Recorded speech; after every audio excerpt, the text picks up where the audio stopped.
Morning students, હવે ફરી પાછો આપણે ઓનલાઈન અભ્યાસ શરૂ કરવાનો છે અને અંગ્રેજીની અંદર આપણે ચોપડીની અંદરથી 1 થી 6 પાઠ અને કવિતા બધું જ કમ્પ્લીટ થઈ ગયું છે અને રિવિઝન રૂપે આપણે આજે ડોલ્ફિનના કોમ્પ્રિહેન્શન એટલે read the passage and answer the questions dolphin નામની જે આપણી અંગ્રેજીની બુક છે એમાંથી પેરેગ્રાફ પરીક્ષામાં પૂછાય છે અને એની નીચે પ્રશ્નોના જવાબ હોય છે. તો આપણે ફકરા પરથી પ્રશ્નોના જવાબ સોલ્વ કરવાના છે. તો જ્યાં સુધી આપણે એ પેરેગ્રાફને બરાબર સમજીશું નહીં ત્યાં સુધી આપણને એમાંથી જવાબ શોધવાની ખબર નહીં પડે. એટલે આજે આપણે ડોલ્ફિનના પેરેગ્રાફ પરથી ક્વેશ્ચન આન્સર કરવાના છે. તો એના માટે તમારી પાસે ડોલ્ફિનની ઇંગ્લિશની બુક નથી, એટલે હવે હું બુકમાંથી તમને જે પેરેગ્રાફ સોલ્વ કરી અને સમજાવું એ તમારે દરેકે સમજવાના છે અને પછી એના પરથી પ્રશ્નોના જવાબ લખવાના રહેશે. આજે આપણે ડોલ્ફિનની બુકમાંથી પેરેગ્રાફ પરથી પ્રશ્નોના જવાબ શીખવાના છે. તમને પરીક્ષામાં સૂચના આપેલી હશે, read the passage and answer the questions. ફકરો વાંચવાનો છે અને એના પરથી પ્રશ્નોના જવાબ લખવાના છે. પેરેગ્રાફ સ્ટાર્ટ થાય છે. Dolphins are like children who never shut up. ડોલ્ફિન્સની સરખામણી કરવામાં આવી છે. તો ડોલ્ફિન્સ આર લાઇક ચિલ્ડ્રન એટલે ડોલ્ફિન્સ કોના જેવી બતાવી છે? ચિલ્ડ્રન જેવી, એટલે કે બાળકો જેવી છે. હુ નેવર શટ અપ કે જે ક્યારેય બંધ થતા નથી.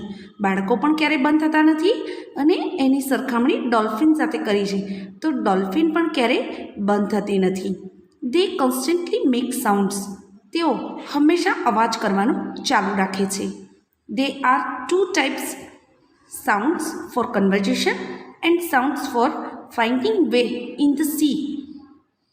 2 પ્રકારના અવાજ તેઓ ઉત્પન્ન કરે છે. તો એમાંથી એક પ્રકાર છે sounds for conversion.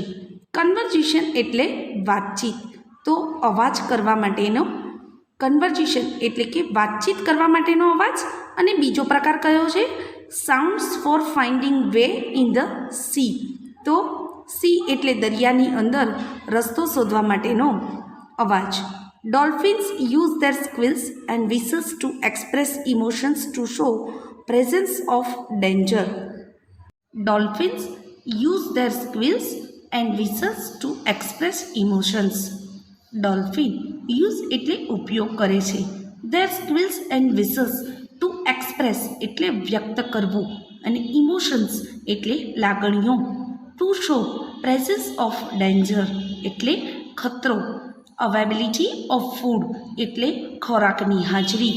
And to collect far swimming dolphins in a herd. અને far swimming dolphins in a herd એટલે ટોળાની અંદર એને તરતા પણ જ્યારે કઈ વસ્તુનો સંગ્રહ કરવો છે, ખોરાકની જાણકારી મેળવવી છે કે ક્યાં અને કઈ જગ્યાએ ખતરો છે, એ બધા જ ઇમોશન્સ એટલે બધી જ લાગણીઓને વ્યક્ત કરવા માટે તે પોતાની પાસે રહેલા વિશલ્સ અને સ્ક્વિલ્સનો ઉપયોગ કરે છે. Female dolphins often act as midwives to new mothers. Female એટલે જેવી રીતે મનુષ્ય જાતિની અંદર 2 પ્રકાર હોય છે, નર અને માદા, એવી જ રીતે પ્રાણીઓની અંદર અને પક્ષીઓની અંદર પણ નર અને માદા જાતિનો સમાવેશ થાય છે. તો ફિમેલ ડોલ્ફિન્સ એટલે માદા જાતિની જે ડોલ્ફિન છે, often act as midwives to new mothers. એ હંમેશા એવી જ રીતે વર્તન કરે છે જાણે કે એ ન્યૂ મધર્સ હોય. Every dolphin cares for the others in the group. અને દરેક બીજી ડોલ્ફિન એ કેર્સ ફોર ધ અધર્સ એટલે ગ્રુપમાં બીજા સભ્યોની, બીજા ડોલ્ફિનની કાળજી રાખવાનું કાર્ય કરે છે. Scientist have done studies of dolphins sound patterns. વૈજ્ઞાનિકોએ ડોલ્ફિનના અભ્યાસ કર્યો છે. શેનો? તો સાઉન્ડ પેટર્ન્સ એટલે એમના અવાજનો જે પેટર્ન્સ છે એનો પણ અભ્યાસ કરેલો છે. Human and dolphin sound patterns R almost similar. મનુષ્ય અને ડોલ્ફિનના અવાજની જે પેટર્ન છે એ લગભગ સરખી દેખાય છે. It can be said that dolphins have a language, અને એટલા માટે એવું પણ કહી શકાય છે કે ડોલ્ફિન્સને પણ પોતાની એક અલગ ભાષા હોય છે. બટ એટ પ્રેઝન્ટ, પરંતુ અત્યારે હાલ વર્તમાનમાં, we are not able to understand their language. આપણે તેમની ભાષાને સમજી શકીએ એટલા સક્ષમ નથી. A dolphin's brain is heavier than a human brain. ડોલ્ફિનનું જે મગજ હોય છે એ મનુષ્યના મગજ કરતાં વધારે ભારે હોય છે. They have the highest brain body weight ratio among all animals. તેઓનું પાસે હાઈએસ્ટ બ્રેઇન બોડી વેટ એટલે સૌથી વધારેમાં વધારે મગજનું વજન હોય છે. રેશિયો અમોંગ ઓલ એનિમલ્સ એટલે બધા પ્રાણીઓની સરખામણીમાં જોઈએ તો દરેકે દરેક પ્રાણીના મગજનું વજન કરતાં સૌથી વધારે મગજનું વજન ડોલ્ફિનનું હોય છે. એક્સેપ્ટ હ્યુમન બીંગ્સ, અને એમાં મનુષ્યની જાતિનો પણ સમાવેશ થઈ જાય છે. Due to this big brain they are easy to train. અને એમની પાસે આ મોટું મગજ હોય છે અને એના કારણે જ તેઓને ટ્રેન કરવા એટલે કે તેમને તાલીમ આપવી આપણને સહેલી બને છે. They can be good friends of human beings. તેઓ એટલે કે ડોલ્ફિનની વાત કરવામાં આવી છે તે હ્યુમન બીંગ્સ એટલે મનુષ્ય જાતિના ખૂબ જ સારા મિત્રો કહેવામાં આવે છે. હવે આ પેરેગ્રાફને સમજ્યા પછી આપણે નીચે એના ક્વેશ્ચન્સ સોલ્વ કરવાના છે. તો ચલો બાળકો, હવે આપણે જે પેરેગ્રાફને સમજ્યા છીએ એના ઉપરથી આપણે પ્રશ્નોના જવાબ સોલ્વ કરીશું. પહેલો પ્રશ્ન આપણને આપ્યો છે, which are the 2 types of sounds made by dolphins. બરાબર. બીજો પ્રશ્ન આપ્યો છે, why are dolphins easy to train. પહેલા પ્રશ્નમાં આપણને શું કહે છે કે જે ડોલ્ફિન્સ દ્વારા અવાજ ઉત્પન્ન થાય છે તે કેટલા પ્રકારના છે અને એ 2 પ્રકાર કયા છે. બીજો પ્રશ્ન છે, why are dolphins easy to train. શા માટે ડોલ્ફિનને તાલીમ આપવી સહેલી છે. Third number, for what do dolphins use their squeals and whistles. Dolphin તેની સ્ક્વિલ્સ અને વિસલ્સનો ઉપયોગ શેના માટે કરે છે. ચોથો પ્રશ્ન છે, what do scientist say about dolphin sounds. વૈજ્ઞાનિકો ડોલ્ફિનના અવાજ માટે શું કહે છે. પાંચમો પ્રશ્ન છે, which word in the passage means a group. ગ્રુપનો મતલબ અર્થ આપણા પેરેગ્રાફની અંદર શું થાય છે. તો પહેલો જવાબ આપણે સમજી લઈએ. The 2 types of sounds made by dolphins are. તો મિત્રો તમને પેરેગ્રાફની અંદર પણ આપેલું જ છે, the 2 types of sounds made by dolphins are.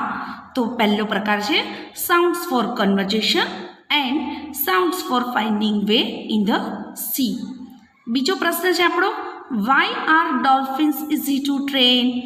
તો એનો જવાબ આપણે લખીશું, dolphins are easy to train. અને જ્યારે વાયથી પ્રશ્ન કર્યો હોય ત્યારે જવાબમાં બીકોઝ લખવું જરૂરી છે. એટલે dolphins are easy to train because they have big brains. કારણ કે તેમની પાસે મોટા મગજ છે એટલે તેમને તાલીમ આપવી સહેલી બને છે. ત્રીજો પ્રશ્ન છે, for what do dolphins use their squeals and વિસલ્સ.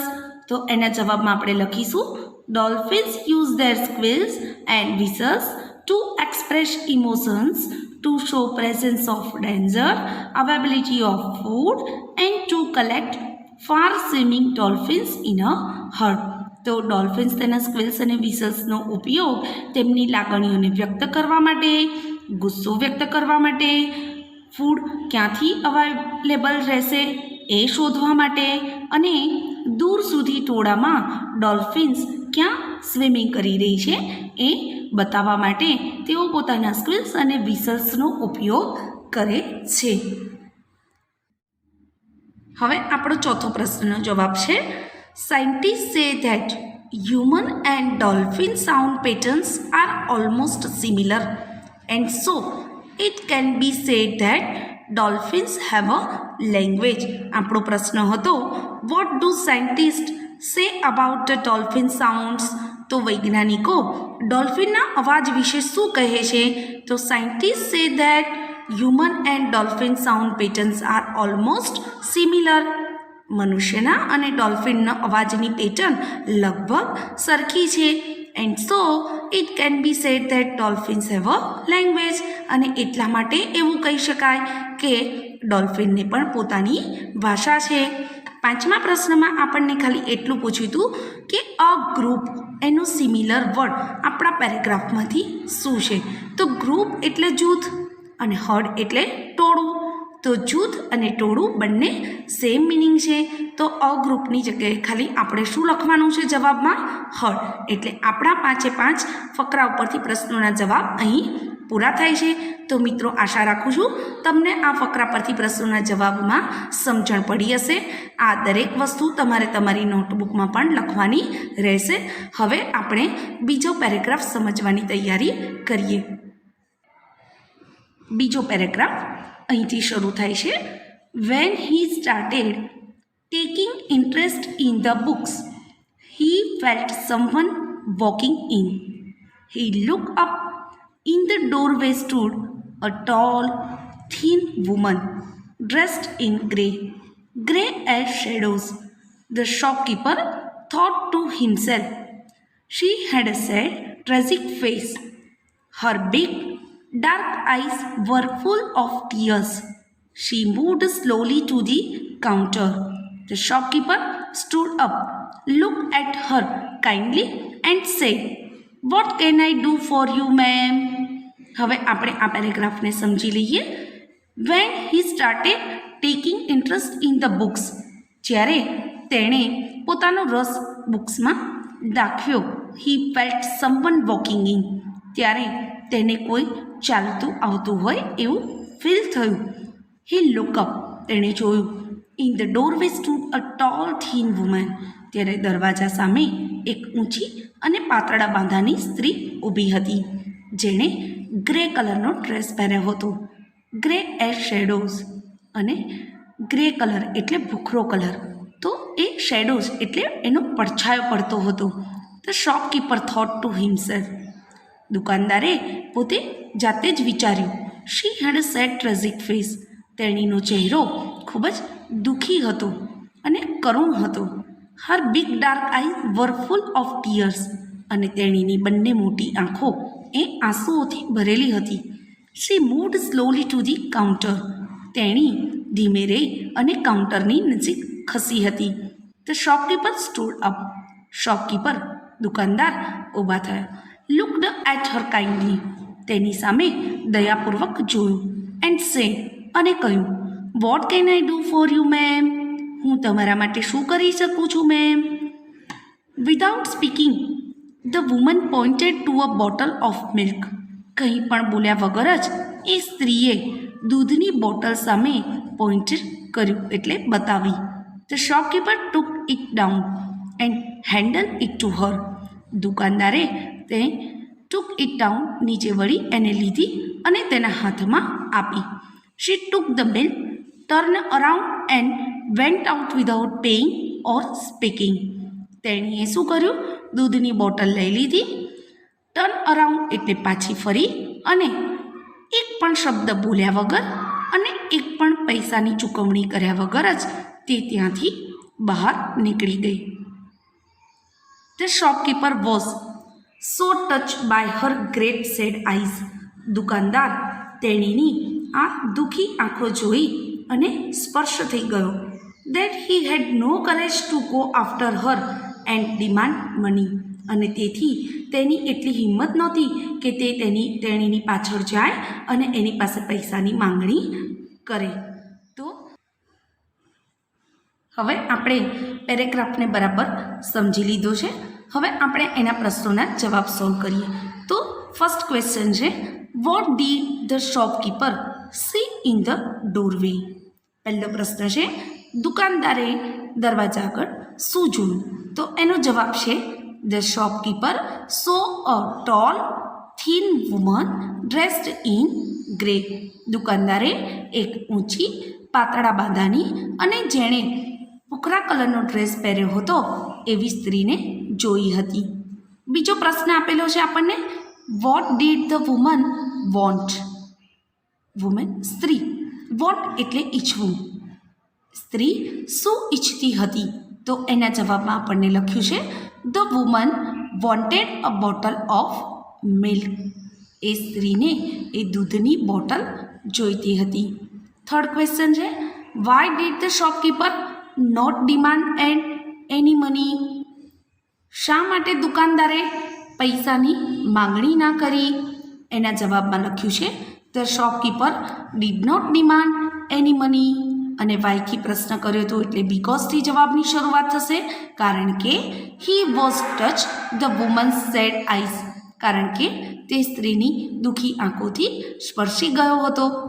આગળનો ક્વેશ્ચન છે 4th નંબરનો, describe the woman who come to the shop. જે સ્ત્રી દુકાને આવી હતી તેનું ડિસ્ક્રાઇબ એટલે વર્ણન કરો. તો એના જવાબમાં આપણે લખીશું the woman was tall and thin, Har big dark eyes were full of tears and she had a sad tragic face. 5મો પ્રશ્ન છે what did the woman do after taking the milk? દૂધની બોટલ લીધા પછી તે સ્ત્રીએ શું કર્યું હતું? એના જવાબમાં આપણે લખીશું after taking the milk the woman turned around and went out without paying or speaking. દૂધ લીધા પછી તે સ્ત્રી એક રાઉન્ડ ફરી અને પછી એક પણ શબ્દ બોલ્યા વગર અને ચૂકવણી કર્યા વગર જ ત્યાંથી બહાર નીકળી ગઈ હતી. તો મિત્રો, આશા રાખું છું કે આ બંને પેરેગ્રાફ પરથી પ્રશ્નોના જવાબ આપણે જે સોલ્વ કર્યા અને ફકરાને સમજવાની કોશિશ કરી છે તે તમને બધાને સમજ પડી હશે અને તમે સારી રીતે વ્યવસ્થિત સારા અક્ષર કાઢી અને તમારી નોટબુકમાં આ દરેક વસ્તુ લખજો.